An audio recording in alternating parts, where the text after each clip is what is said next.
Hello, everyone. I'd like to welcome you today to the Labor, Employment, and Human Rights webinar on absenteeism management.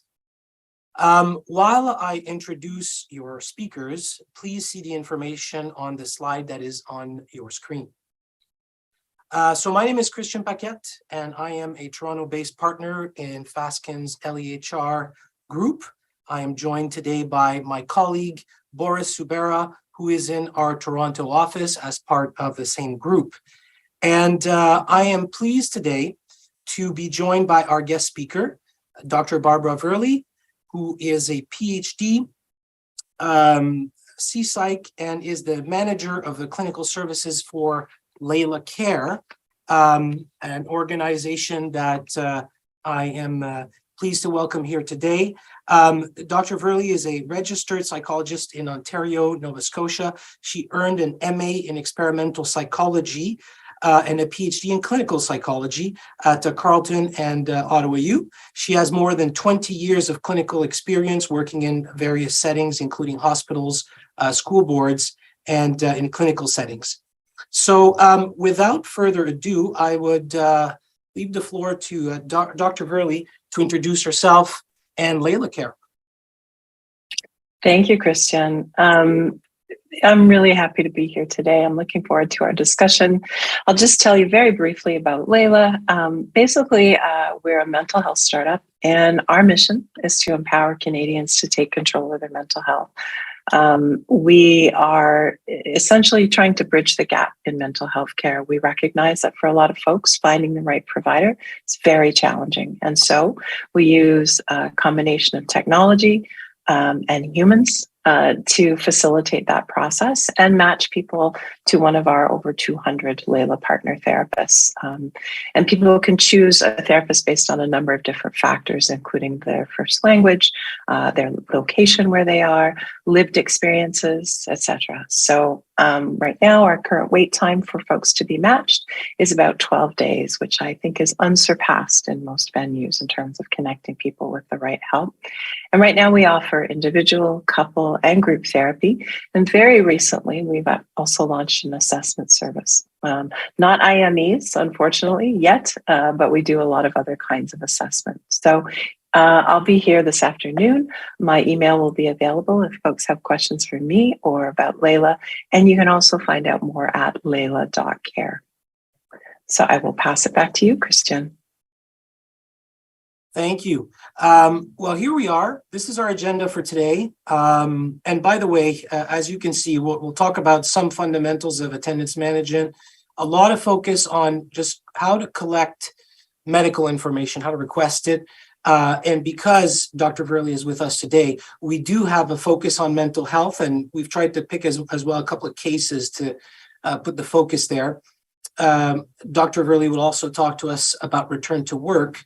And then Boris and I will resume the presentation, taking off with IMEs, since we have a doctor in the house, and then the concept of terminating for innocent absenteeism and attendance management programs. So on that note, and this cute little cartoon that we found to lighten up the atmosphere, but you'll notice that obviously it's a jam-packed agenda. So you have access to the PowerPoint, and don't be surprised if we move rather quickly through some areas, since you can consult the material at home, and you can also, in fact, consult some of the case law that we've identified in the presentation by going to CanLii, CANLII.org, and that's it. So let's move on to the fundamentals then. So the first thing I'll say in that regard, and again, we can move forward, thank you. One of the fundamental things about managing attendance is, and I find that some of our clients who consult us on these issues tend to forget. You have to separate things between innocent absenteeism and culpable absenteeism. It's fundamental, but I feel like it's important to mention it again. When something is innocent, it's because the employee can't control it. So we excuse those absences. They don't go in a disciplinary stream. They go into more of a coaching stream.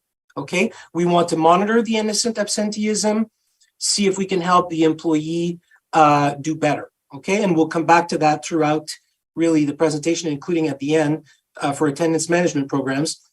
And a lot of people have asked things like, well, what about illnesses and family emergency? Yes, those things are innocent absenteeism. No, you should not penalize an employee who wants to take some of the statutory entitlements that they have, such as family emergency or sick days, which varies a bit from one jurisdiction to another.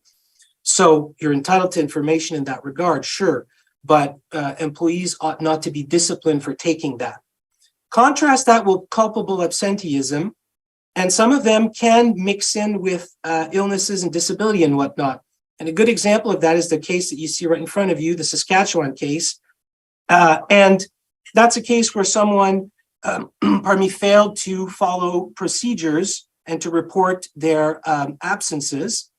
And the arbitrator basically said that the griever's medical and personal problems did not prevent him from meeting those expectations, right? So he failed to do it, and he was subject to discipline for that portion, even though having an illness or a personal problem, such as a family emergency, would be in itself excused.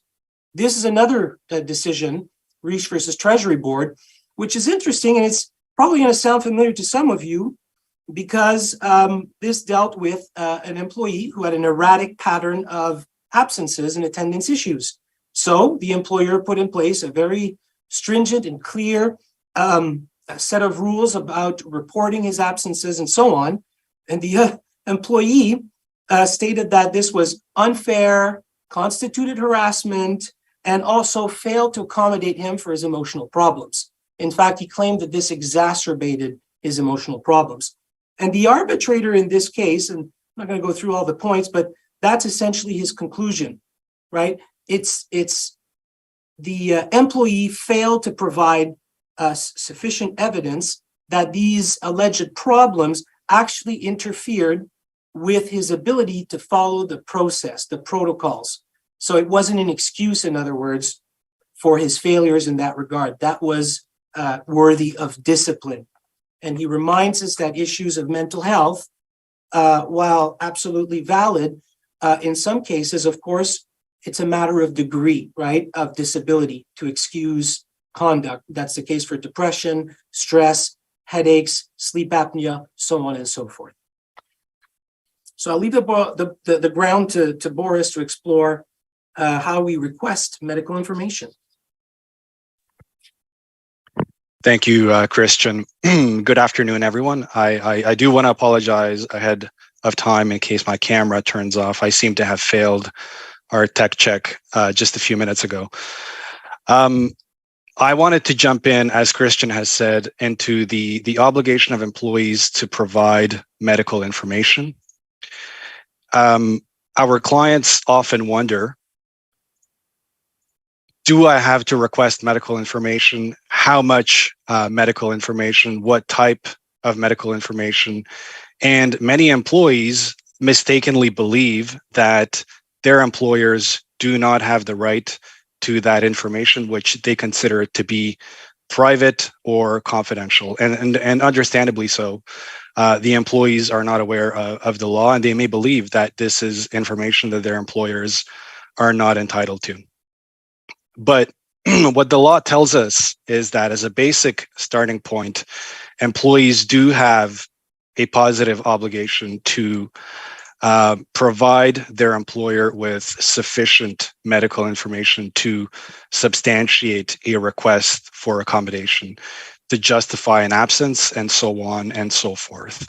So for instance, in the context of a request for accommodation, both the employer and the employee seeking the accommodation are expected to act reasonably and to devise an appropriate strategy for accommodation together. So it is incumbent upon the employee to assist in securing an appropriate accommodation and to facilitate the search for an accommodation. And in doing that, the employee is expected to provide medical info to their employer to determine what are the appropriate options. And as we'll discuss later in the presentation, a failure to participate or cooperate by providing that information can have consequences for the employee. So the employee has an absolute right, technically, to keep their medical information private, but only in a purely technical sense of that term. So if the employee chooses to exercise that right in a way that frustrates the employer's ability to exercise its legitimate rights and obligations, or that makes it impossible for the employer to provide the accommodation that is being requested, there are likely to be consequences for that employee. And that's because an employee has no right to sick leave benefits or accommodation unless they provide sufficient evidence to establish that they are in fact entitled to these benefits. And although an employer cannot discipline an employee for refusing to disclose medical information, the employee can still be denied benefits, can still be denied the accommodation. And it may be appropriate, for instance, for the employer to refuse to allow them to come back to work until that information is provided. But as we will see on the next slide, the level of info that an employer can request or that an employee has an obligation to provide will vary depending on the purpose or the situation. So when can an employer request medical info? Well, the right to seek medical info arises from one of three buckets, if you want. The first bucket is if it's permitted under statute.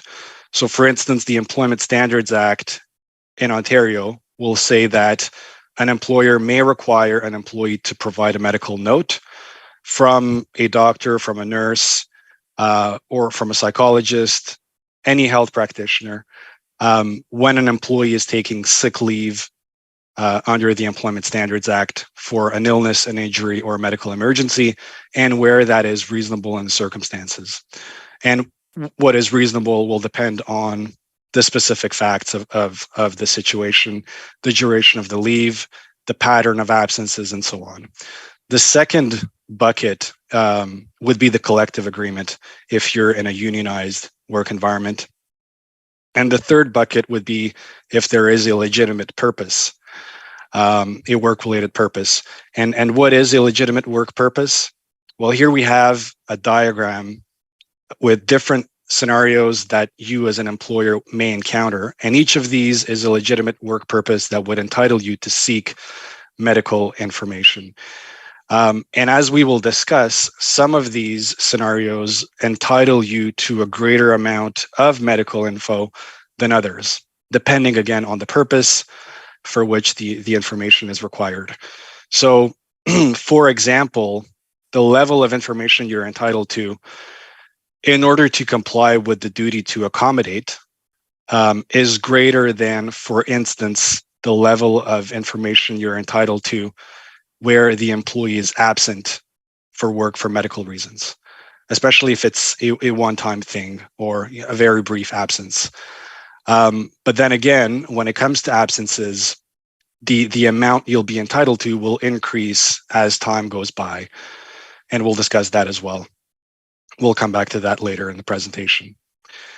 But when approaching a request for medical information, what you should really be thinking about are your business goals, and for a couple of reasons.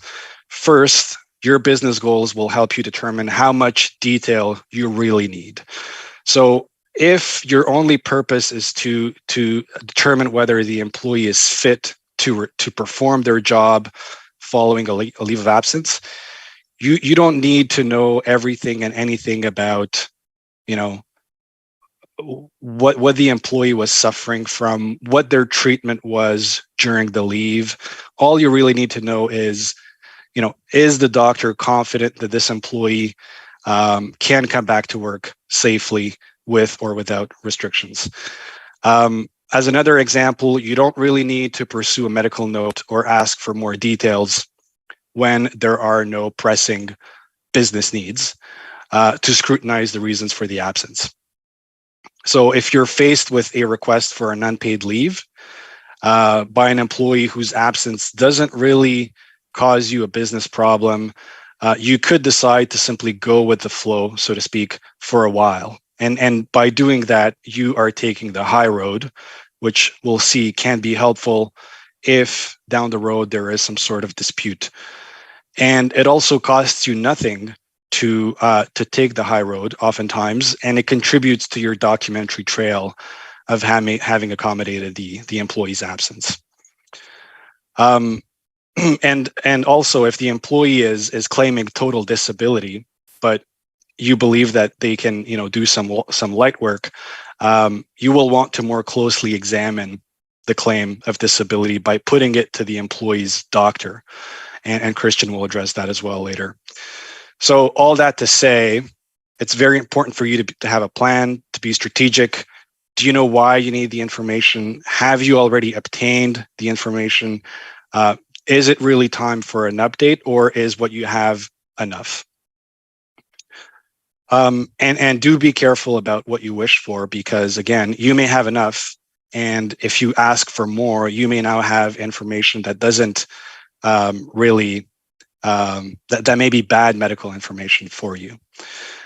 And the second reason why you should be thinking about your business goals is because you can end up in a dispute with the employee towards, as time goes on, there may be a dispute about whether your actions were legal or illegal. And so it is important to document properly and take the high road, treat employees who are disabled with respect. That's what the courts will expect you to do. So on this slide here, Christian will discuss what information employers are generally entitled to, but very briefly, what are the items that employers are not entitled to? Well, first, you're not entitled to the diagnosis itself. Although you may be entitled, as Christian will detail later, to know the nature of the illness or how it manifests itself as a disability. But the diagnosis itself is not information you're privy to. The specific treatment plan as well is not something you're entitled to, as opposed to compliance with the treatment plan. Although if the employee is taking some medication that, for instance, could impair their ability to work safely, you may be entitled to know that. And lastly, the specific results of any testing that was done, as opposed to the nature of the tests performed. So you don't get to know the results. You don't get to receive the clinical notes or records in that respect. So before we move on, I just wanted to address a couple of questions we've received from our attendees prior to this session. First question was, when can an employer consider doing surveillance? And surveillance is permitted if, number one, there's reasonable cause, meaning that you have a good reason to believe the employee is being dishonest, or because someone has shared something with you, or maybe you've seen something on social media. That would be number one. And two, if it's carried out properly. So you don't get to follow people inside their homes. You don't get to follow them, in the supermarket bathroom and that kind of thing. Surveillance can be expensive, and it does have limited value unless it's done a few times or over the course of several days. And as Dr. Virley will probably talk about, the value is not as obvious when we're dealing with employees with mental health issues, because their doctor's advice often will be to get out and do fun things as part of their treatment. So the fact that you've seen this employee who's depressed, at the amusement park or traveling, does not mean that you now have a case against them. But of course, if you have an employee who claims they have back pain, they can't lift more than 10 pounds, and you see them bench pressing 300 pounds in the gym, that of course is going to be, something that you can confront them with. And number two, another question we got is, how do we manage employees who claim they're too sick to come to work, but say they're not able to get a medical note, because they can't get an appointment with their doctor quickly enough. Well, first of all, I think it's probably a non-common issue. But depending on where you live, you may know the area, you may know how busy clinics are if it's a small town. You could call the doctor's office yourself anonymously to try to see how fast you could get an appointment. Or you can ask them to get a remote appointment using a virtual clinic, go to a walk-in clinic, even go to the emergency room if needed as a last resort. And generally, the right, as we've said, the right to more information increases as the absenteeism increases, either in frequency, duration, or pattern. And this is what was discussed in the Toronto District School Board case that you see on your screen. Can we go to the next slide? So this is a case in which the school board was asking extensive, fairly extensive medical information in the first instance from employees after just 5 days of absence.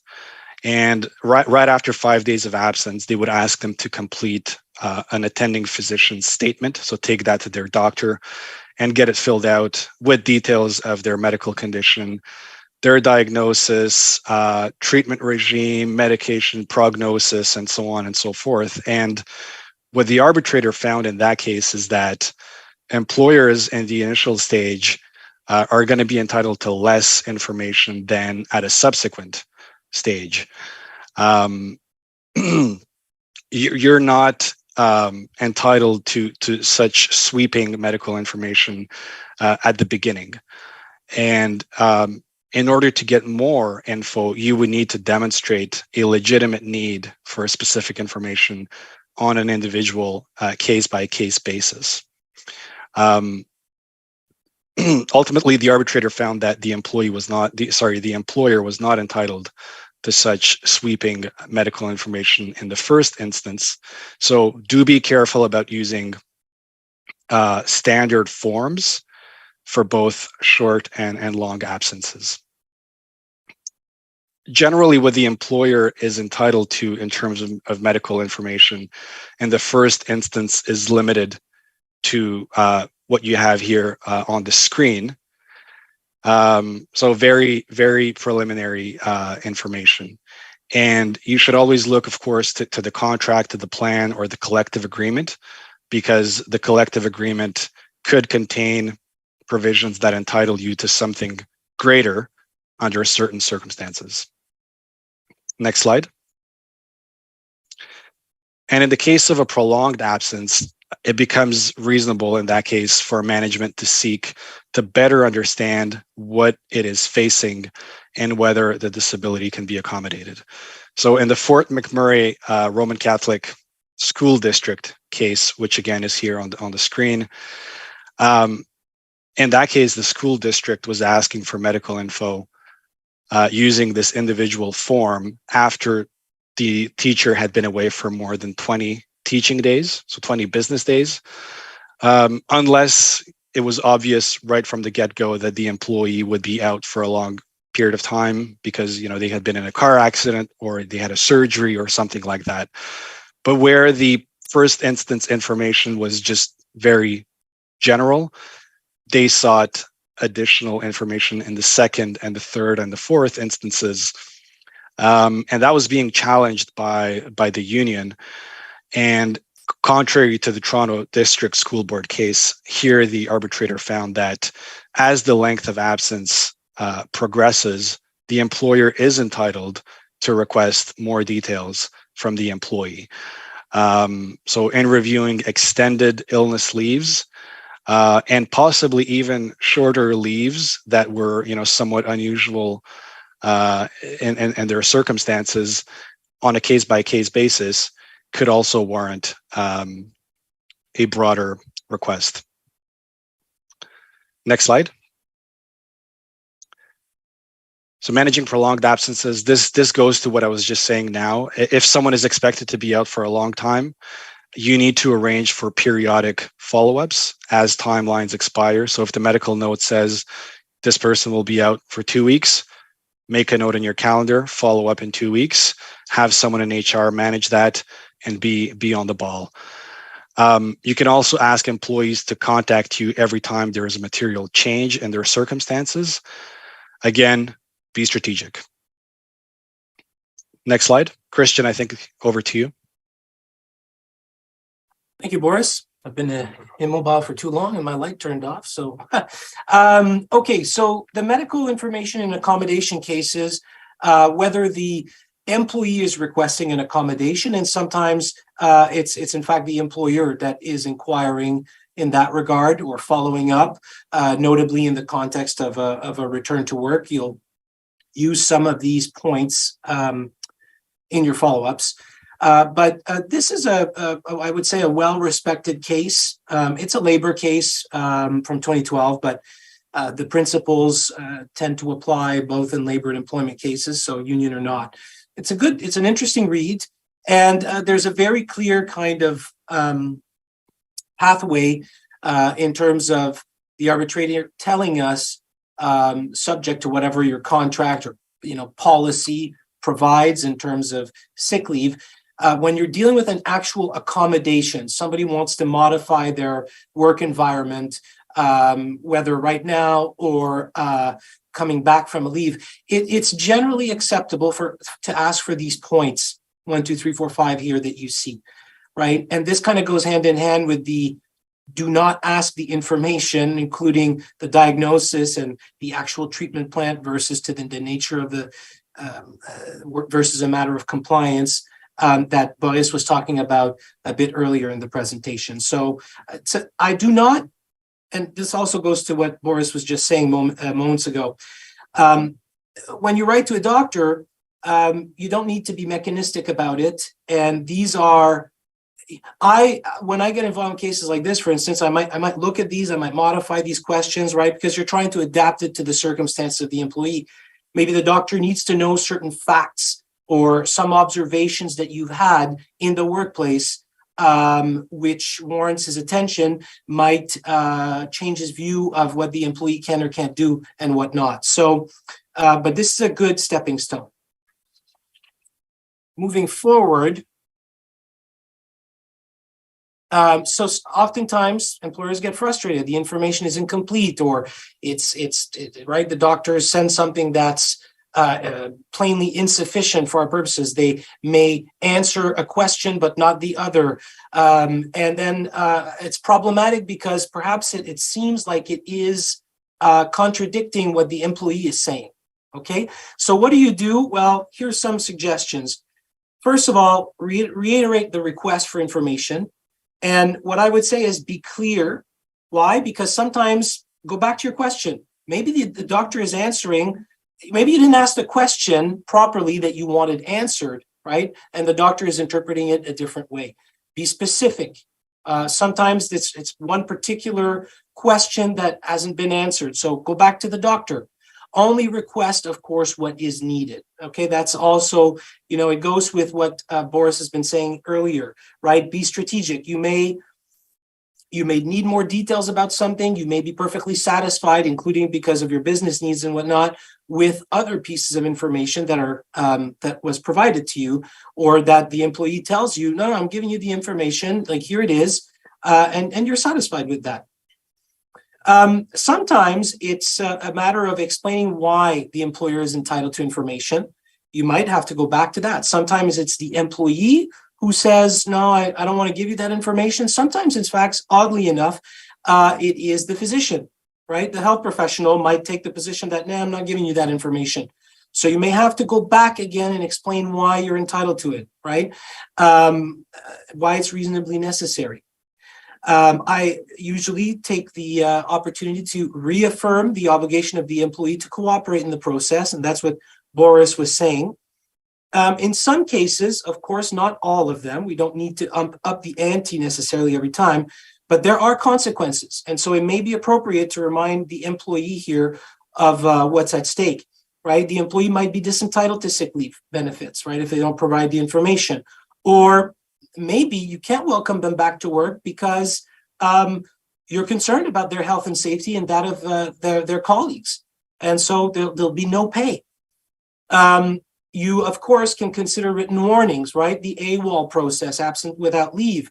And so that's another consequence, and it may lead to the termination of the employee's employment. This is just a case that we cited here, IBM, which you can find online. It's an interesting example of an employee that contested their termination on that basis, but in fact, they were ultimately AWOL or held to have resigned or abandoned their employment. So another interesting read. Ultimately, get legal advice. You don't want to make a misstep here, but those principles should help you guide you.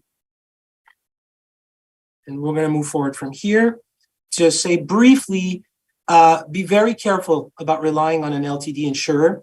You can have a look at this case, but the bottom line is that the insurer does not necessarily have the same interests as the employer. And very often, in fact, it is necessary for the employer to conduct their own diligence about returning an employee at work or not. It's not uncommon that the LTD carrier says, no, you have to return to work, and the employee says, no, I can't, and they want to appeal the decision. So ordinarily, an employer will allow the appeal of the insurance carrier's decision.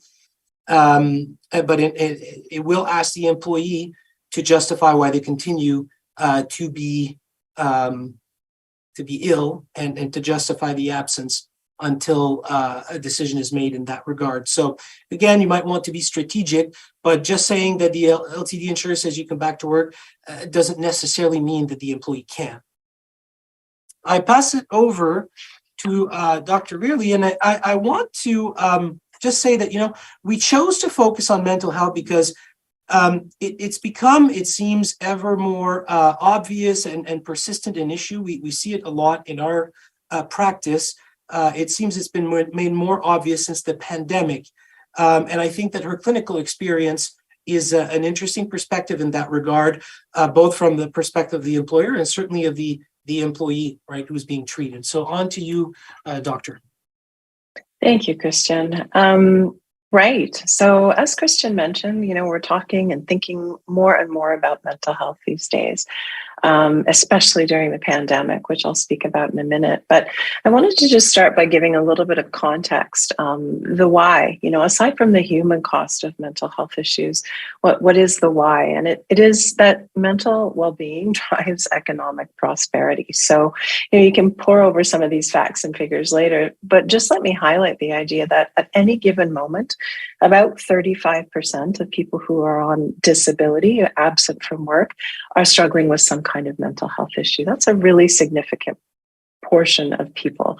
Another interesting statistic is that on average, folks lose about 41 days per year of absenteeism because of mental health issues. So this has a profound impact on productivity, on economics, and again, on human suffering. So if we move to the next slide, what we know is that in general, unfortunately, the psychological health of Canadians is declining. Now, granted, we've just been through an extraordinary, I'm almost tired of using that word extraordinary. We hear that so much in relation to the pandemic, but it certainly took an enormous toll on the mental health and well-being of Canadians. So what you can see on this slide is that over time, it dramatically dropped. And so by about January of 2021, things were looking kind of rough in terms of our overall mental well-being. It's creeping back up as time goes by, but we certainly haven't gotten back to where folks were prior to the pandemic. So we really are in a very unusual time, and folks are struggling. Next slide, please. Mental health, and again, why are we interested in this as employers, as managers, as leaders? And well, one reason is because it's a serious concern. Mental health is a leading case for turnover. So 68% of millennials, 81% of Gen Zers are leaving their professional roles for mental health reasons. So we're losing some talented folks. In general, if you ask, employees are not feeling well supported, which says to me that maybe we need to be doing things differently, sending a different message. And mental health, I just want to highlight for a moment, is a real DEI issue. So, 54% of employees think about mental health as a diversity, equity, and inclusion issue. And if you ask racialized folks or folks who fit into other categories like LGBTQ plus, they'll say that they're more likely to leave their profession because of mental health issues. So it's very nuanced, it's very multifactored, and it's very layered. Next slide, please. What we've learned at Layla from looking at our internal data is, we know folks are struggling. On average, it takes them, for the first time, about a year before they reach out, which is really something to think about, because it means that people are, by and large, struggling by themselves for the better part of a year. That's a long time. And as with any issue, the longer things go unchecked, the more challenging it is to overcome them. So, one of the things we think a lot about at Layla is how can we reach folks sooner? How can we get people connected sooner so that they're not struggling and these symptoms, these behavioral patterns are not becoming entrenched. Next slide, please. Certainly we see some generational differences among how and when folks are struggling. Essentially what we see is that baby boomers are less likely to talk about mental health, and that's probably not surprising to folks. Gen Xers a little bit more open to talking about it, and Gen Z and millennials much more open to talking about and more likely to seek help. So, this gives me hope as a mental health professional, because what I see is that the tides are turning.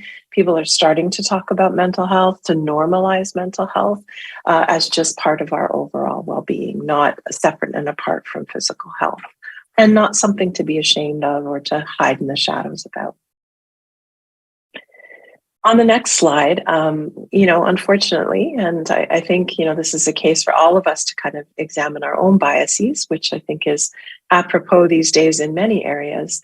Certainly among, when thinking about mental health, stigma is absolutely still a thing, especially among men, is what we see. So, that's something that we really need to be mindful of as leaders, as managers, in terms of who might be coming forward, who might feel comfortable sharing what's been going on for them. Men seem to be one of those cohorts and groups that tend not to want to talk about mental health. Again, I'd like to think things are changing, but I think we still have some work to do. So what role do mental health professionals play? Well, there's a lot of things that we can do to help support. In broad strokes, what we do is we provide warmth and human validation. Sometimes people ask, do you think a computer will ever replace a therapist? I just don't think so, although people are trying. In terms of, that warmth, that human connection, I think people are really craving that now, especially after the pandemic where our whole world was virtual. I see more and more people asking for in-person support versus virtual support. It's been a game changer, this whole idea of working virtually with people. But at the same time, I think there's something lost when we're not sitting in a room with someone and able to kind of witness them as a whole person as opposed to just from here up. I think one of the big things that us mental health providers do is we provide some hope for folks that things can be different, that people can change, that the way things are right now doesn't have to be the way things are in 5 minutes, 5 days, 5 years. And of course, it's also a very practical space where people can process information. They can think about things that have happened, also learn new ways of coping and practical skills to help them manage. So it's very personalized. Of course, all of us are usually trained in one or many modalities. But what we know about mental health research is that, I could be trained in 15 different modalities, CBT, DBT, CPT, all the acronyms. However, the most important predictor is that human connection and that rapport building and alliance. In other words, interpersonal factors. So I'll come back to that in a few moments when we're talking about, as managers, how can you be supporting folks with mental health issues? In my time working in mental health, worked a lot with folks on the return to work journey at various places along that continuum. And I think it's really important to remember that when you've been away from work and you're poised to return, it's a really frightening time. I have never in 20 years met someone who said, I am absolutely ready to go back and I can't wait. It's always fraught with, okay, I'm excited to go back, but I'm worried about going back. What will people say? What will people think? What if they ask me this and I don't want to answer? What if my boss is not supportive? So there's a whole bunch of things that are swirling around for people typically, even when they are motivated and ready to go back. And so it's really important that people remember that this is a really scary time for folks. And, as with most injuries, there's no exact answer. There's no litmus test or blood test that you can do to say, aha, this person is definitively ready to go back to work. It's a very personal decision that comes from consultation with their healthcare team and hopefully with their employer. And Dr. Virley, I think what you're saying should resonate with a lot of employers right now, and perhaps get them to consider what sort of measures they can put in place, knowing that employees more often than not feel that way, even if they're putting their best foot forward. They're scared, right? They're anxious about the return to work, and consider how they can be proactive in that regard. And oftentimes, I think as well, how to train their managers, right, to do the whole process of welcoming them back, making them feel like they're supported, right, to maximize the sort of, I guess you could say, a successful return to work in the long term. One thing, we got a lot of questions from the audience before the presentation on return to work and working from home, right? This new reality where every employee loves working from home. And a lot of them seem to be concerned about what sort of mental health issue might warrant this accommodation, because that's what it is ultimately. So I wondered if you have any thoughts about that. What sort of issue might actually justify this sort of accommodation? And I don't know for how long, but I'd appreciate your thoughts in that regard. Yeah, it's a great question. I mean, you're right. There's this sort of sea change now that the pandemic is waning, we'll say. And so, I'm hearing a lot about folks wanting to work from home, but is it medically necessary, right? And is there a case to be made for that? I guess what's really important to remember is that, avoidance, for example, that can be part of a pathology, right? There are certain instances where it would be clinically indicated to work from home, given one's mental health limitations. So, consider, I'm thinking of practical examples. If someone suffered from PTSD, so let's say there's an employee who's been robbed at gunpoint at a store where they work twice in 1 month. This is actually a real example. Even the thought for this person of going near where their store was, where they worked, causes massive panic attacks, right? And so it makes sense that right now in her mental health journey, she just wants to avoid all thoughts and triggers of that place. Does it mean she can't work? Perhaps not in that physical location, but there are probably job tasks that she could be assigned that she could do from home. Because it's going to take some time and some therapy, probably some exposure tasks before she's able to kind of get to a better place where she could even contemplate going back to work in that particular setting. First responders are also another good example, right? So are there job tasks they could do that could be accommodated from home? Probably, absolutely. Can they go back into a situation that is very triggering from them from a mental health perspective? They might not be there yet in terms of how triggering that might be, where that would put them in terms of their rehab trajectory. And it may mean that, we have to start and scale back a little bit so that they can be accommodated from home, which gives them that sense of purpose, which gives them that connection with the employer, but allows them to build up some more stamina to work at building some more skills to manage those symptoms. And does that feel one of those circumstances probably where it's good for an employer to go back to what I was talking about a list of questions that for accommodation purposes would be useful for the employer to understand and for the employer to communicate as well to the healthcare provider that here is what we have in place now. Here are the conversations we've been having with the employee. Can you help us in that regard? Is there anything we can do to make this progress further? And so, yeah. Exactly. And I'm going to talk more about that in a few minutes, just in terms of what kinds of questions should employers be asking in order to facilitate that return to work. I'm going to move on to the next slide. Again, I know everyone is going to receive this slide deck so they can take their time and peruse at a later date. This is a really, if we could move to the next slide, please, Andrea. I think we're on slide 30 is what I wanted to show folks.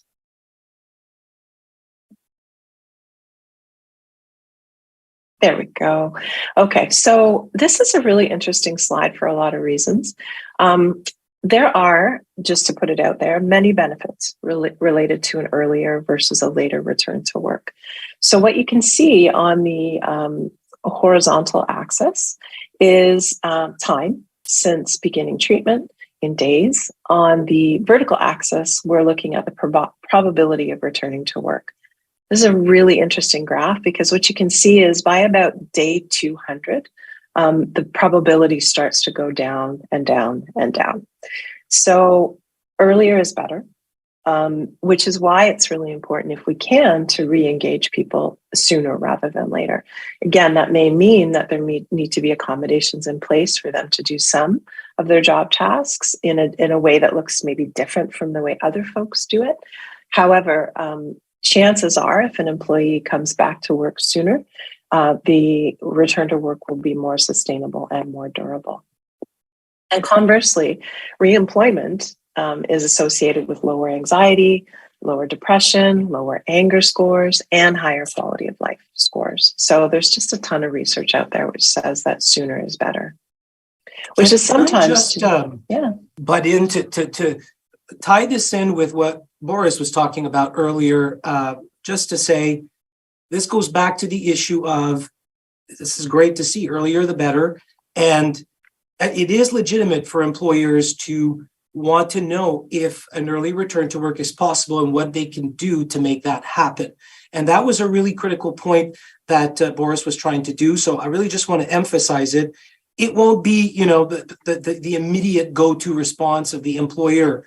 But after a few weeks, for instance, depending on the context, absolutely, right? The next question might be, okay, on your next follow-up, we'd like to know if there's a possibility of doing an early return to work and, educating the healthcare provider that we have those programs, we're prepared to do accommodation, we want it to be safe, and ask a few questions in that regard to help make the assessment.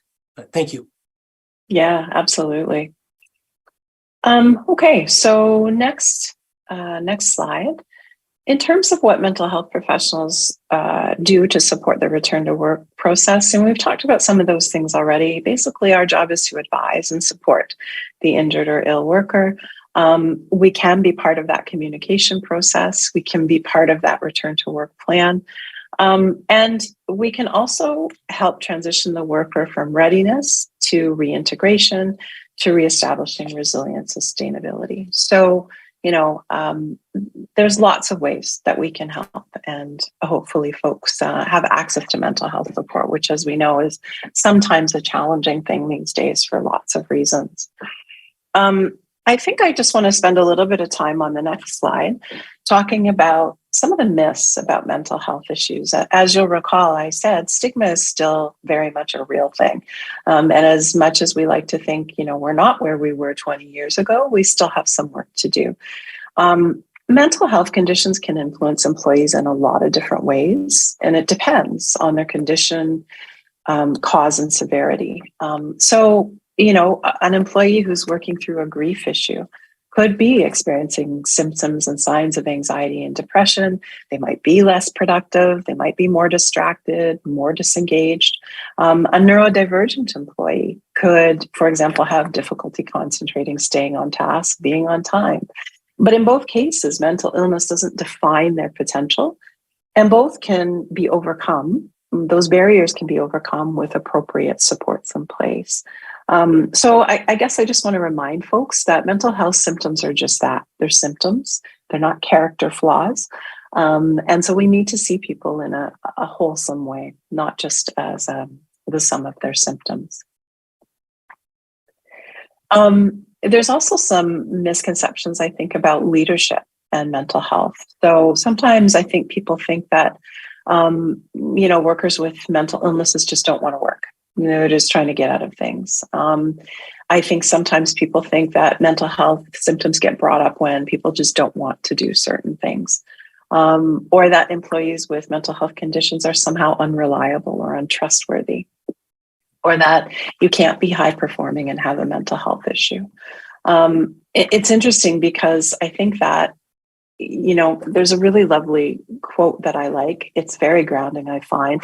Her name is Brené Brown. You've probably heard of her. She's been everywhere all the time for the last few years. But what she said is, I never know if people are doing the best they can or not.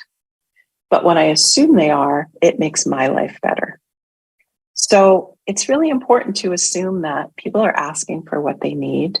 Of course, there probably always be one in a few employees who maybe isn't being totally truthful, but I think 90%, maybe even 95% of the time, folks are struggling. It's not fun having a mental health issue. And so I think that a little support and a little understanding and compassion and grace from employers can go a long way. All right, we'll move on to best practices and return to work. And I guess I would say these certainly apply for mental health, but probably to physical and or cognitive issues as well. And so from an employer perspective, I think what's really important is to remember what kind of culture you're creating in the first place. So, for example, if an employee is coming back to a workplace where they haven't felt supported, where no one talks about mental health, where, they've maybe seen other people be mistreated or spoken about negatively because of a mental health issue, chances are it's not going to facilitate their return to work. So it's really important to create that culture of support from the top down. What that means is people being open about mental health as they might about physical health issues. It means, everybody from the senior leadership on down being open to those discussions, supporting those discussions. It means developing policies that normalize and support mental health treatment, and to let folks know where those tools and those policies are so they can see them. It means, providing education for employees and for leaders, maybe dispelling some of those myths and how best to support people.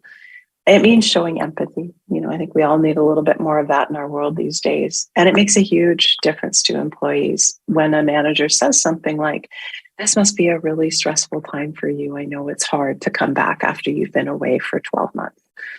How are you doing with that?" Right. And just creating that space for people to go, "Yeah, you know what? I do feel really anxious. I'm worried. And here's why." This probably goes without saying, but I'll say it anyway. Just avoid stigmatizing language. I think language is very powerful and has so many implications. So, someone who has a mental health issue is not crazy. They're not loopy. All of those words are inappropriate. And so see the person, not their illness. Next slide. From a management perspective, lots of different things. We could probably unpack this in the next hour and a half if we had the time, but building a trusting relationship is really important. So, do what you say what you'll do, maintain integrity and confidentiality at all times and privacy. Make time to talk. So, I know we're all very busy in the lives we lead. There's nothing that will shut someone down more quickly than if they feel they're being rushed. So, set aside some time if you're welcoming an employee back or you're having a return to work conversation so that that person doesn't feel like, oh, I'm on the clock and I've only got 3 minutes to tell my manager what's been going on for me. If it's not the right time, it's okay to say, I just don't have the time that this deserves. Let us reschedule, let's look at next week or end of the week. I wish I didn't have to say this, but I'll tell you, in the 20 years I've been doing this kind of work, what I have seen is that often where a big barrier exists is that people are not included in their return to work process. And so they end up feeling really excluded right from the get-go, feel like other people are making decisions about them that they haven't been part of. So it's really, really important for you, to the best of your ability, to include the employee in this process. Again, it's really easy to just connect with all the healthcare providers and the rehab consultants and all the folks who are all the players and stakeholders, and forget that actually the employee needs a voice here at the table too. Again, I know that probably seems self-evident, but I hear that story over and again, that people feel very excluded from that process, which again doesn't poise them well to have a successful return to work. Be specific. So, I guess this is a good one to think about in terms of, if you say to an employee, you're acting weird, or I don't know what's up with you, you're not yourself. That's a lot less poignant than saying, hey, you know what, Sally, I've noticed that you've fallen asleep at your desk 3 times in the last week. How are you doing? Or I've noticed that you're very quiet in meetings these days, and that's unlike you. You usually have lots to contribute. Are you okay? So talk about certain behaviors and things that you observe rather than, blanket statements about you're not yourself or you're acting strangely. It's also really important, again, to talk about what's going well, because hopefully as someone transitions back to work, there are things that are going well that you're happy with. So always important to note those as well. I think we can skip the next slide for sake of time, and we'll head on to slide 38. So when you're preparing to welcome an employee back from leave, again, we've talked about a lot of this. Strive to create a comfortable atmosphere where they can discuss issues and barriers. Assume that requests for accommodations are being made in good faith. Collaborate with the employee, make them part of the process. I think number 7 is probably the most important on all of this. And that is stay flexible in thinking about solutions and supports, because there's no one size fits all here. If someone breaks their leg at work and can't climb on a ladder anymore, that's a very concrete example of an accommodation. Well, Bob can't use a ladder anymore, so he'll have to use this instead. Mental health doesn't work like that. And so it may be that they're, incredibly distractible since they've come back from being off leave. And that might require some time and some discussion around what could help. Oh, okay. So it's something like noise canceling headphones while you're sitting in the busy office. Okay, we can make that work. Here's a really good example. A lot of mental health medications cause people to have to use the bathroom more often. So I've had clients who were really afraid to talk about the fact that they have to use the bathroom a lot more than they used to because of the medication that they're taking. So they didn't talk about that, but it made it very difficult for them to go to work, be successful, because they were constantly worried. When they did have that conversation, it was a no-brainer, and they were granted access to a bathroom that wouldn't typically be used for that purpose, but it made life a whole lot easier and sustainable for them. So it just goes to show there's so many different kinds of accommodations that can help remove barriers for folks. All right. I think that's it for me, Kristen, and back to you. Yes, thank you. I appreciate what you've said. And again, I feel like it's important to make a few links here, because we got a lot of questions about the duty to inquire, for instance, and when should we do that? And I think you gave a really good example with those 2 employees you talked about. You seem, you're not quite yourself. You're participating normally more than you do in a meeting. And I think that's a really good example, because the duty normally we associated with an employee who might have an addiction issue, but there are other circumstances where it's not only appropriate, to inquire, and not as opposed to barging over the door, kicking it down, and accusing the employee of having a problem. But those sorts of check-ins that you mentioned fit nicely into the duty to inquire, and they can certainly help prevent aggravation of issues by having that dialogue, reminding the employee of what sort of resources we have, right? The employee assistance program, etc. Because when you do this, sometimes you're helping potentially your employee from kind of getting into the downward spiral, right? Maybe you're nudging them to take stock, seek treatment. And in some circumstances, I've personally seen issues that were ultimately diagnosed because the employer made that sort of approach. The employee wasn't sure they had a problem, and it could be cognitive, it could be physical, and there you go. And so they get perhaps treated earlier, and they can continue to work successfully in those circumstances. So it's a good point. And before we briefly touch on IMEs, because I'm conscious of time here, I just want to kind of, since return to work and all of that really ties into the question of accommodation, we've had a number of questions that I'm going to try and check off very quickly here. And some people were saying, well, what if you give an accommodation and now that leads to a me too, right? Other employees want to get on the bandwagon. You're going to open the infamous floodgates. That is not an acceptable argument, pardon me, mostly because it's speculative and because floodgates, at least until they're fully open and you really start actually having a problem and you can show it, doesn't trump the human rights obligation. I talked about the duty to inquire. Some participants asked about, well, do I have to change the job of other employees? The answer is you may have to do that. It's you can bundle things together, perhaps temporarily put a bit more work on one employee or take some off one employee and spread it around. But yes, you could have that obligation. Obviously, creating a scenario where you're completely changing another employee's job functions would be undue hardship, arguably, if it's an extended period. They're no longer, say, doing the essential duties of their job. But yes, you have to find a way to make the employee productive. Where you draw the line is that you don't have to make up work for an employee or create a position for the employee. You may have to move them around temporarily or maybe even permanently, but you don't have to create work. Some people have also asked a little bit of detail about how does it work to get information from an employee, and sometimes, but I really wouldn't recommend it.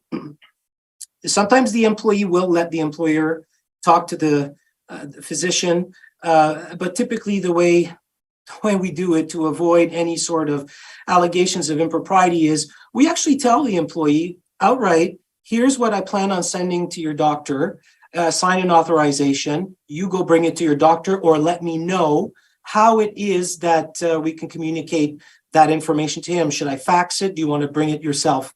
So that's a bit of a fundamental piece. Some people have asked a question which I find interesting, which is, well, what if the employer is just the physician is giving me, or the mental health professional I'm dealing with is giving me the schedule for the employee, right? Do I have to follow that? And this is a touchy discussion, but what I will say is this: ultimately, the employer is responsible for making a decision about accommodation.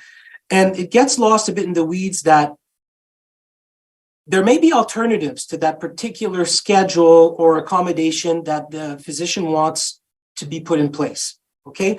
The idea of accommodation is that it ought to be reasonable within a constellation of things. So long as it's reasonable, it may not be what the employee prefers, or in fact, the physician, but if it's grounded in medical information, that is, what are the restrictions? What are the limitations? It's okay. All right. It's not always worth fussing about it, frankly. So again, comes back to the whole piece about being strategic, showing good faith and showing grace. But a physician, for instance, wouldn't be able to tell a teacher, oh no, he can only teach this subject. It would be very difficult to conceive why that's the case. Okay. So they can certainly contribute very, very valuable information, but the decision and therefore the liability is the responsibility of the employer. So I'll pause there for a moment and move on to the independent medical evaluation, which, is that me? Yes, it is. No, it's Boris. Go ahead, Boris. My apologies. Thank you, Christian. Thank you, Dr. Virley. That was very insightful. So requesting IMEs, independent medical examinations, we've been talking about how you need to go through the employee's physician, how you may ask them questions, how you may confront them, how you may send them questionnaires, even get on the phone with them. So this is what you're expected to do first. There may, however, be reasons where you will want to obtain what we can call a second opinion, but really it's an independent medical examination by an independent examiner that you can choose and that you will pay for as the employer. And when, in which circumstances would that happen? If there are reasonable and bona fide reasons, such as you being unable to obtain the answers you're looking for from the doctor, either because the doctor is not getting back to you or what the doctor is telling you just doesn't answer your questions, or probably more commonly, if the adequacy and the reliability of that medical information is dubious in nature. And there is this one case dealing with the Ottawa Carleton District School Board, which you can read online. But this was a case where a psychologist sent a report to the employer with a conclusion, whatever the conclusion was. But as it turned out, the psychologist had completely missed the mark, had completely misunderstood the facts, had the wrong dates, simply missed the mark completely. And the employer went back to the psychologist and said, look, here are the things you missed. They tried to rectify the facts, and still the psychologist came back and said, yeah, but that doesn't really change anything to my assessment. So the employer then tried to get an IME on the basis that the psychologist's report was dubious, unreliable, and the employer won that case. And what the arbitrator said is really the fact that the correction made by the employer didn't cause any concern to the psychologist, didn't get her to change her opinion in any way, was a concern, and we could no longer trust that report, basically. And here we've got, this is called an advocate doctor. Next slide. One important caveat, though, when requesting IMEs is that you need to be very careful about not impairing the objectivity of the examiner, because you are in fact retaining them, and you will be providing them with some level of information about what this is really about and what you need. And in the Bottiglia case here on the screen, Mr. Bottiglia was on a leave of absence. It was a paid leave of absence. And as soon as the paid leave of absence expired, he wanted to come back.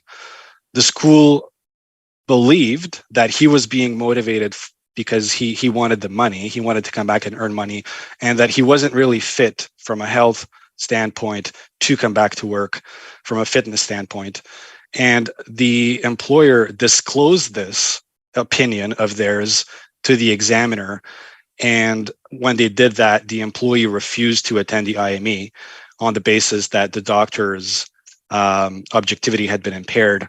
And the arbitrator in this case found in favor of the employee, right? There was no value added by the employer sharing that kind of info with the doctor. It had nothing to do with the events leading up to the leave. It had nothing to do with the employee's diagnosis or ability to come back. So do be careful about that. Next slide. I think very briefly we'll talk about terminations and potential scenarios that might lead to terminations where absenteeism is a concern. Frustration of contract, we've received lots of questions about this particular issue. What is a frustration of contract? Well, that occurs where an employment relationship ends due to circumstances outside of the control of either party, either the employer or the employee, and where there is no reasonable likelihood of the employee being able to come back to work within a reasonable time. And so really, when we're talking about employment, the employee agrees to perform duties, the duties of their job, and the employer agrees to provide them with a salary and benefits. And the disability or the illness may prevent the employee from discharging their duties. So through no fault of their own, the employee is not able to fulfill their part of the contract. And when that happens, the contract has become frustrated in effect. And in those circumstances, discharge or demotion is considered non-disciplinary, right? Because it is innocent absenteeism, but it can still lead to a termination of contract. Someone has asked, what is the timeline before you can proceed with the frustration of contract? It's a very popular question, and the answer is that there isn't a specific timeline. We consider best practice to be at least 2 years, particularly if the employee is in receipt of LTD benefits. Most LTD policies will have a change of definition after 24 months. And at that time, the LTD carrier will determine, is this employee capable or incapable of performing any job and not just the job that they held prior to the disability? And if the answer is yes, they're totally disabled from any occupation, then there's a decent chance perhaps that the employee will not come back to work. But in reality, it's not automatic, and you still have to go through the hoops. You still have to gather the medical info from the employee and meet the test, which we'll discuss in a minute.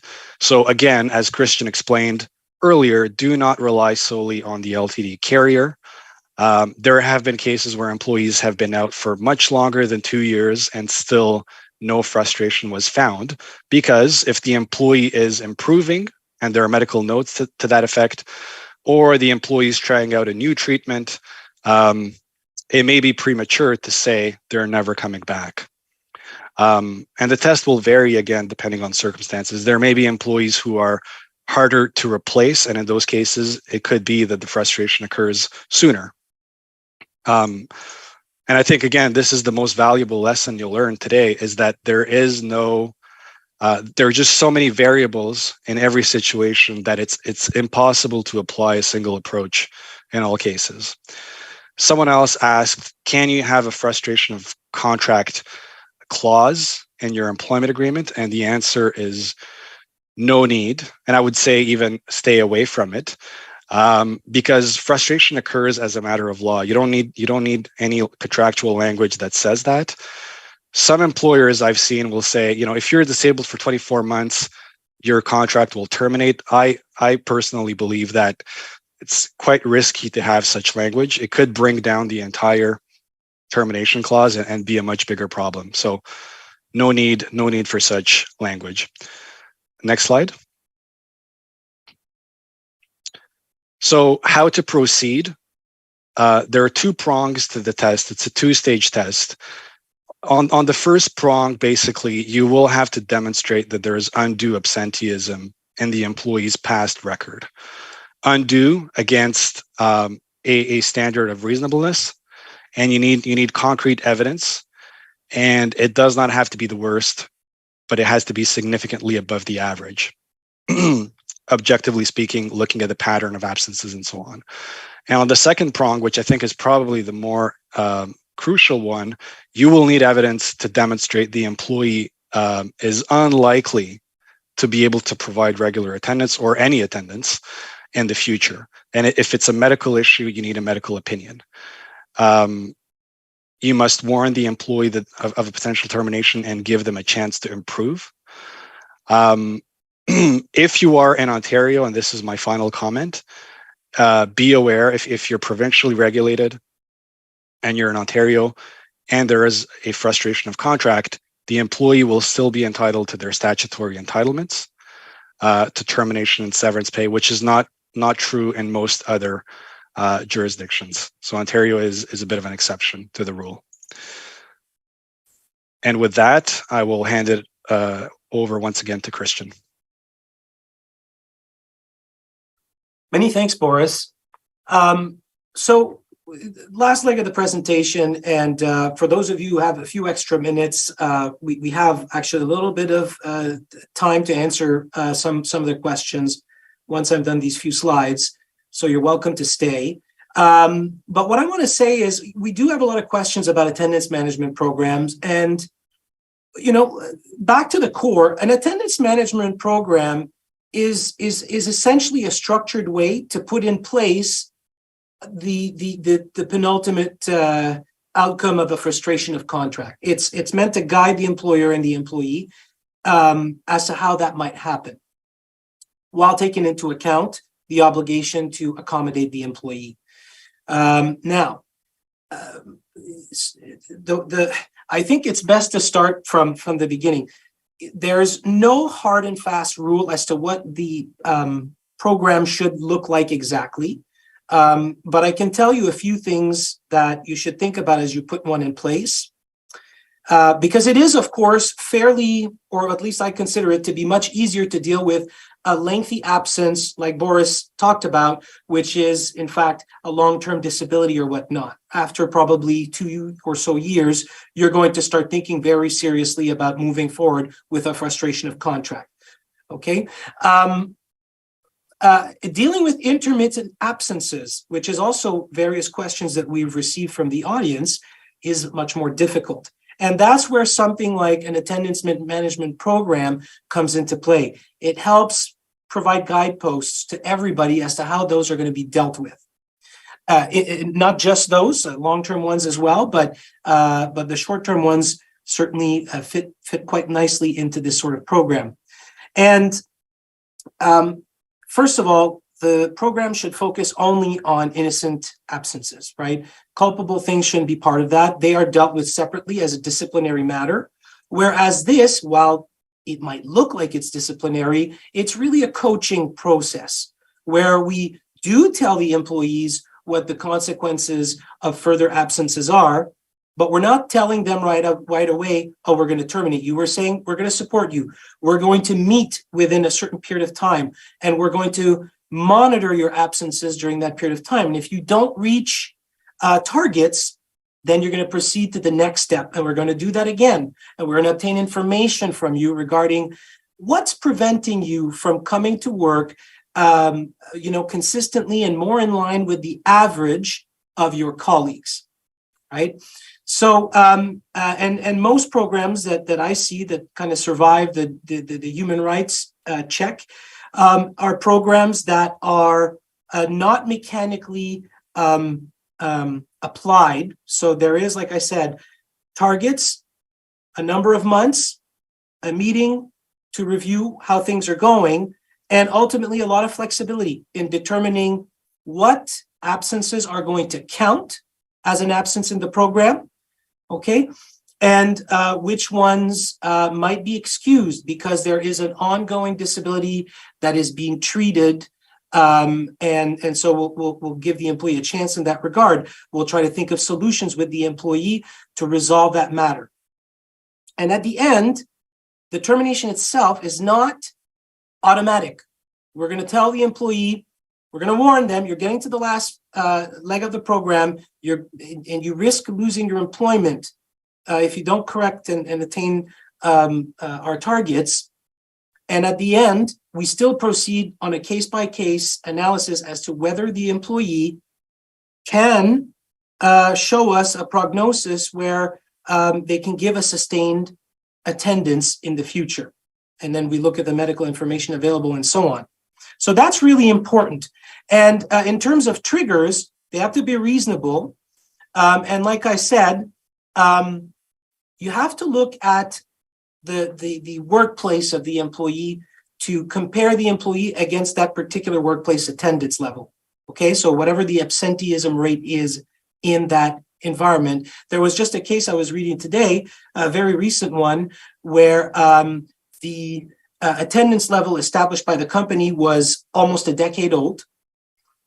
And so it hadn't been revised. It wasn't taken into account either for the pandemic, for instance. And it was based on a national average of a bunch of work locations, as opposed to that particular location where the employee worked. And that was deemed to be problematic. Okay. And you see here that there should be equal treatment of employees with similar attendance problems, right? So 2 employees are absent for 80 hours, but they might be treated differently at the end of the day because of this accommodation piece that I just spoke of, where some of the attendance issues are actually related to disability, not a cold or flu, not an episode of stress, but really something that the employee is seeking treatment for. So moving on. Remember, and this is really important, that your attendance management plan does not trump the individual duty to accommodate. And this is important for each step of the plan that you devise. And normally I see about 3 or 4 before they get formally to the last level, which is an assessment as to whether or not the employee's employment must continue or is frustrated. And I'm giving you a few examples of cases which, being cognizant of time, I'm not going to go through right now, but you can see them online at canley.org, and you should find them to be interesting contrasts where employers have made some mistakes in the accommodation process, or made a decision that they thought that there was enough information to suggest that they reached a point of undue hardship and they could terminate the employee for all their intermittent absences. And in one case, the arbitrator said, no, there was an improvement when I look at the last 2 steps. Nevertheless, they were still reducing their absences, even though they might still have been in the program. And now the employee did show that despite they got to the last level, that there was hope for them to improve their attendance. And so you should have taken a different step. Instead of terminating, you might have given them another chance, right? Create another leg, a 5th level or whatnot, for your attendance management plan for the employee to get another chance, right? To show you that they could do it. So interesting reads. And I think I have one more slide left, or I might be wrong. Oh yeah, actually I was telling you about a recent case, and that's the one I was thinking about. So there you go. The benchmark was old, and it was not comparing the employee against the right comparator, so to speak. So I'll leave it at that. And I think we have a few minutes left for some questions. So I'm going to try and get to a few of those in the little time that we have. So one of the questions here is, what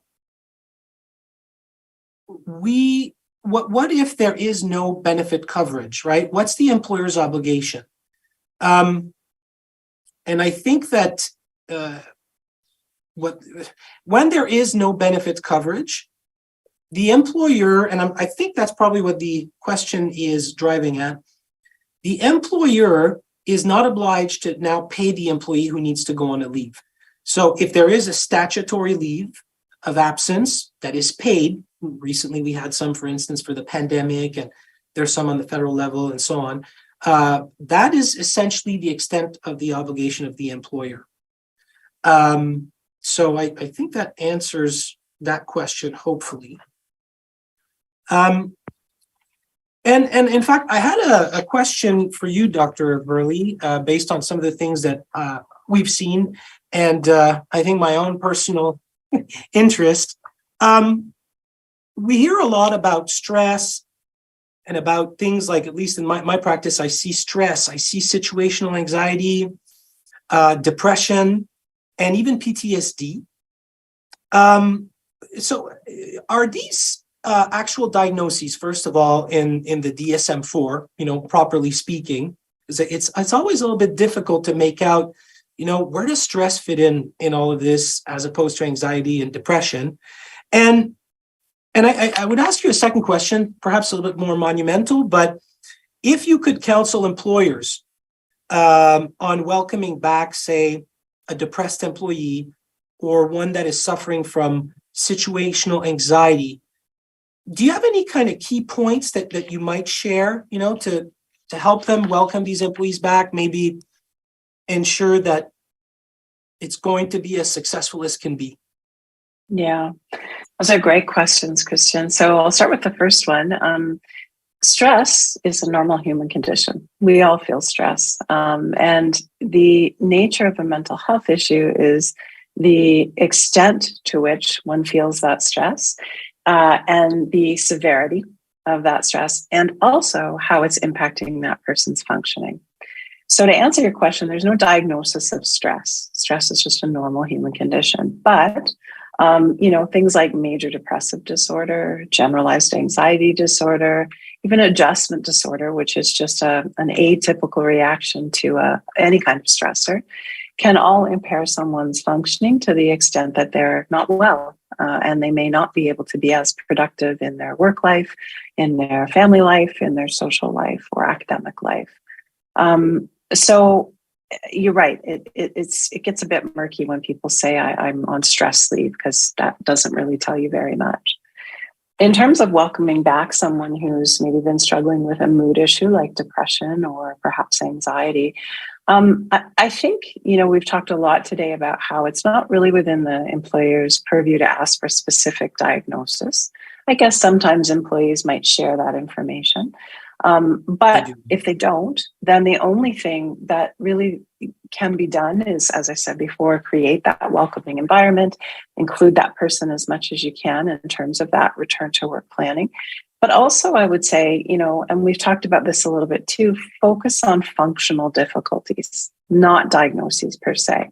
So in other words, what, as a result of your mental health issue, is difficult for you?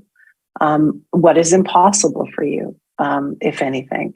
And are there things we can do in the workplace in order to remove those barriers for you? So again, some concrete examples, if someone's struggling with a mood issue, whether it's anxiety or depression, then it's possible that there are some cognitive issues that go along with that. Like, for example, not being able to focus very well, memory being a little bit impaired. So it could be, for example, that they're inattentive and not processing information.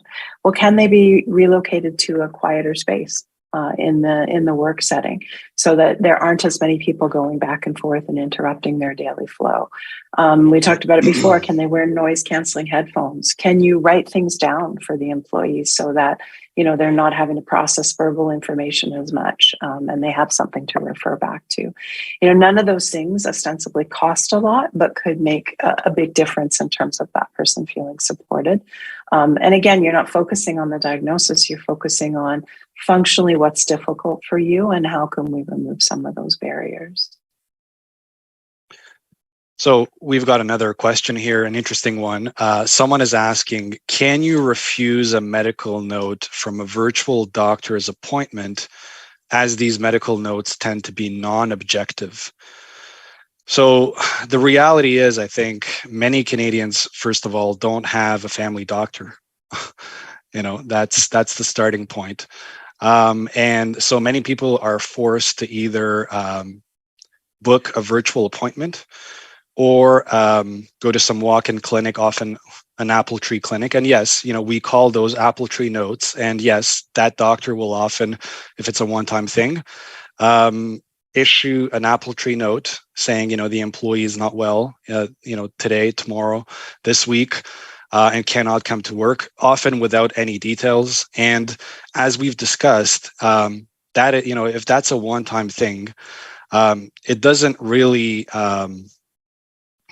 it shouldn't really cause a significant disruption to your business. And we recommend going with the flow, so to speak, for the time being.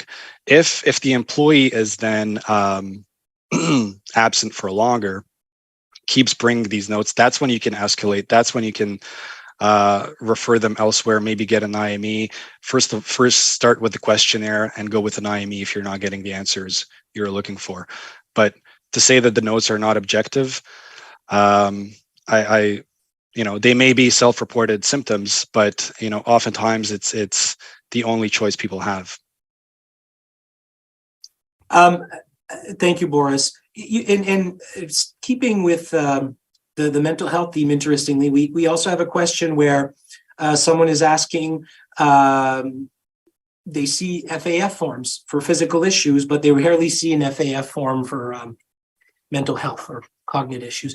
That's really interesting. It's true. It is rather uncommon to see that sort of form for mental health issues. I'm generally not a huge fan of forms, especially because for a mental health issue, the cognitive pieces can be a bit difficult to describe, but I have seen those forms. And there's certainly case law that says generally forms are not great. They really restrain the type of information that you can actually collect that's valuable. It's confining. It's click a box. But in fact, oftentimes what I see is someone checks a box and, either you wonder where's that's coming from, or, they're writing something in the margin, in fact, because they don't have enough room, which you have to now decipher. So they're useful. They do exist. But I prefer writing something a bit more personalized, kind of in line with some of the slides here that you saw earlier today. And in fact, I'm going to ask Dr. Virley whether you have any thoughts. As someone who's filled out forms, do you have a view in that regard? The forms, yeah.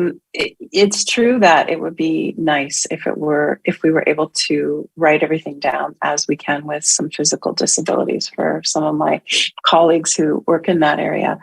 I hear what you're saying about forms, Christian, and I also understand that, employers are looking for very specific things in terms of what can we do, how can we accommodate. Like you, it's really hard to capture things. Sometimes it's fairly straightforward, like things like, look, this person has a trauma issue. They spend most of their night tossing and turning because they have nightmares on an ongoing basis. Therefore, getting up in the morning, plus their sleep medications, therefore getting up in the morning is really challenging for them. So is a reasonable accommodation to ask that their start time be 10 a.m. as opposed to 8 a.m. or 9 a.m. Right, that's a pretty straightforward one. Some are less straightforward. So I hear you that writing it down on a form and locking someone in may get challenging. I think sometimes the dilemma for mental health professionals like myself is that I'm not in the work setting, so I don't know exactly what their job entails. I kind of know what an accountant does, and I could probably speculate, but I don't actually know. And so sometimes it can be very helpful to have someone like an occupational therapist come in and consult, even as a one-off, to figure out, okay, what are the potential tasks that this person is asked to do in a day, vis-a-vis their mental health issue, what is challenging for them, and what are some workarounds that we can implement that could help in terms of the sustainability and mitigation of those symptoms. That's very useful. A couple of others that I'm going to take a crack at here. And this one is kind of a classic. So there's someone asking, well, how long before an employer can go ahead and terminate someone who continuously fails to provide a medical note for their absence to work on their well-being? And I'm going to assume that basically means that, and I see this very often, the employee is absent and we tend to accept their notes, and the notes are extremely vague. They say nothing. Well-being. So I would turn back the clock here, reset the pendulum, and actually next time there's an absence, I would go ahead and ask the employee to consult their doctor, give them a letter, which would have a few points in it, and those would include, we've observed X and Y and Z absences. We have little information about that. For planning our resources and continued success of our organization, it's important for us to obtain some information. And I'd go ahead and ask, what's the general nature of the illness or disability? We're not requesting a diagnosis per se. And I would include a few other questions. You know, is there something along the lines of what's the prognosis for this issue? I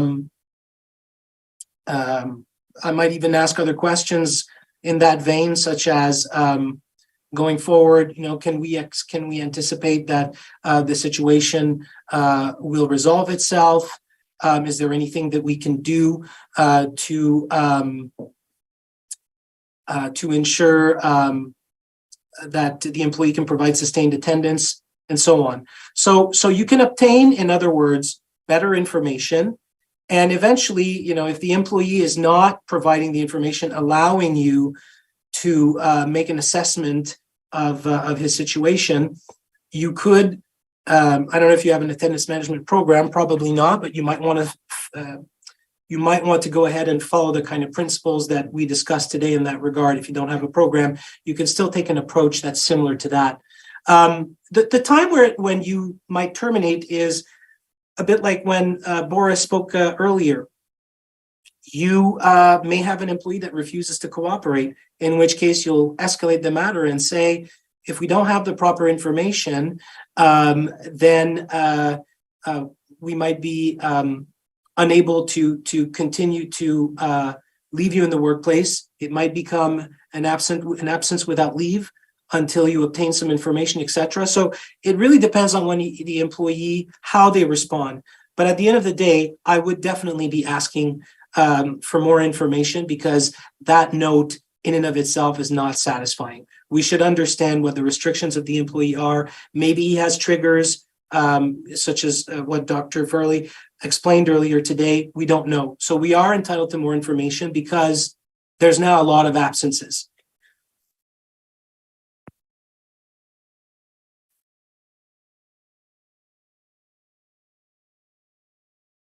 So on that note,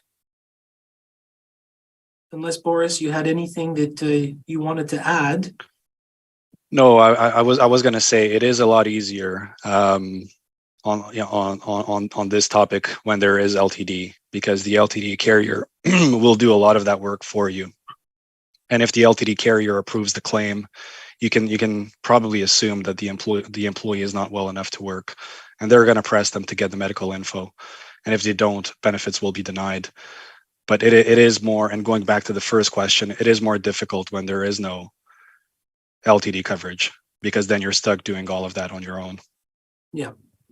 And remember, you know, it's not too late to reset the clock, as I said, and because there were other questions along those lines. I've accommodated an employee on their word, and they had a mental health issue, they said, and it's been months, but things seem to have changed.